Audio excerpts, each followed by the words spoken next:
Hey, what? Raynator. Hey, what? Hey, what? Welcome to Raymax Kitchen and Grill. Love and not hate. Love and not hate.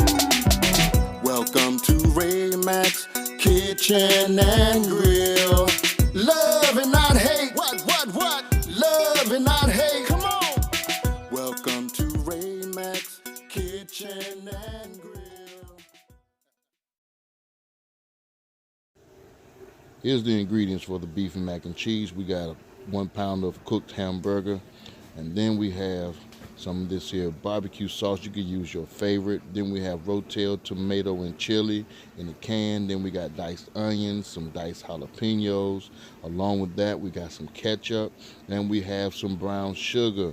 And we'll be using some more ingredients in the video. But first, what we're gonna do is I want you guys to brown your meat.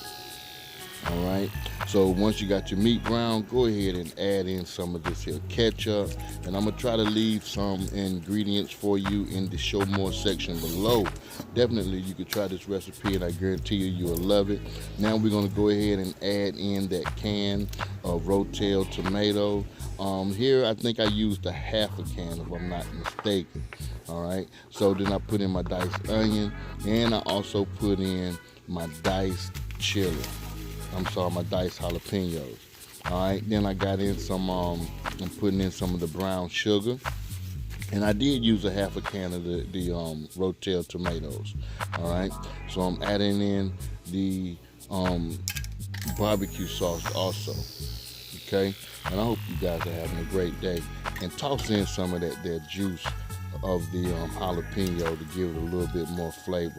So I'm letting this cook over the stove, mixing everything well, but I want to cook this for about 35 to 40 minutes, just like it is right here. And you're gonna see some of the liquid is gonna cook down a little bit, so I add in just a little bit of water to help with it. But if the liquid cooks down, then that's fine, that's what we want.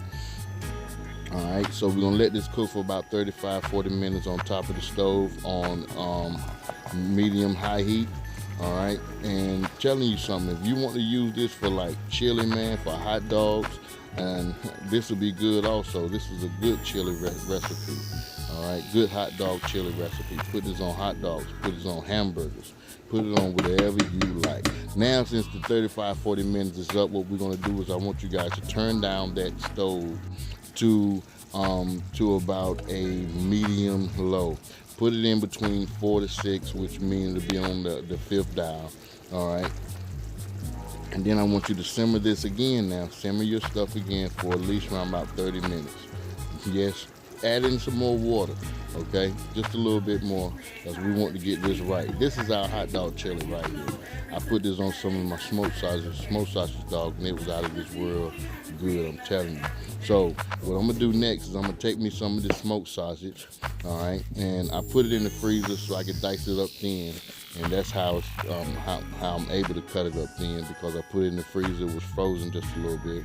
All right, and now, yeah, I took me some of that chili out because I had to put some on my smoked sausages, but now I'm just putting the smoked sausages in the meat.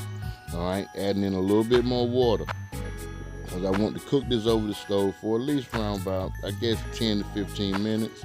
All right, because we're gonna do something special. I originally cooked this just for a chili recipe, but I was like, forget that, man. I'm gonna try something different. So I had these ingredients in my cabinet, which I had some macaroni left. I boiled the macaroni. There was just like a half a box left. So I boiled the macaroni till it was al dente, put it into the chili along with the smoked sausages, mixed everything together. And after that, I went and flattened it out with the spatula. So I got some cheddar cheese right here, okay? You can use whatever cheese you like, but I got some cheddar cheese. I'm using everything that I have left in the fridge. And I'm just taking this cheddar cheese, and I want to mix it in the medium macaroni right now, okay? So once I got that all mixed up together, I'm gonna flatten it down one more time, all right? So like I say, you can still use whatever cheese you like. This is some good stuff, y'all. Trust and believe me. And I do call this the meaty mac and cheese. The meaty mac, okay. The meaty mac and cheese, y'all. That's what I call it, y'all. The meaty mac and cheese. And if you want to try to use this with beef sausage or either turkey sausage, be my guest. I never tried it like that, but hey, this is my first time even making this concoction all by itself. When you try to put stuff together in your head, it'll work. So I got some extra cheese that was left. I think this was like some Mexican style cheese that was left over in the fridge. So I just went in and I took that and put everything in it. No, this was the cheddar that was left. I'm sorry, but I did have some extra cheese that was left, which you'll definitely see here. There it is. So I'm just sprinkling it all over. So I set my oven on to about 375, and I just want to slap this in the oven until the cheese melt. That's all I wanted, was just the cheese to melt, because this stuff is basically already cooked. And then again, I want that sauce to basically stick to that there macaroni and cheese. So I got some black pepper that I'm sprinkling right on top, and then with that, with that black pepper, I want to add in some parsley with this. I want those colors just to stand out in that cheese when it melts. So with the parsley being added, I also added some garlic salt to this. And you don't have to put a lot of that garlic salt, or you don't have to use the garlic salt. You could just use regular garlic powder. But after putting it in the oven to about 375 degrees until the cheese melted, this is what we've got right here. All right, so I want you guys to try this recipe if you can. Enjoy it, and just look at some of this stuff right here. I tell you, delish.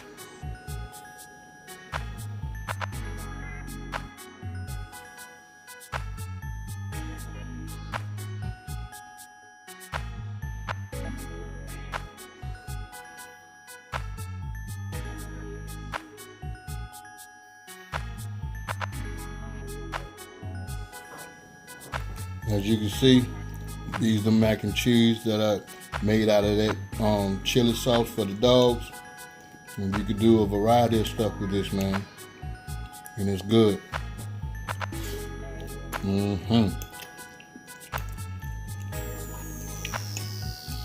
Real good taste.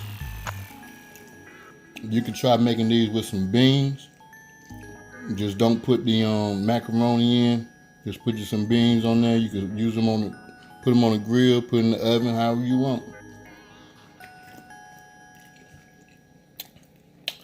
Got them some ribs. All right, thank y'all for checking out Ray Mac's Kitchen and Grill. Love and not hate. Peace.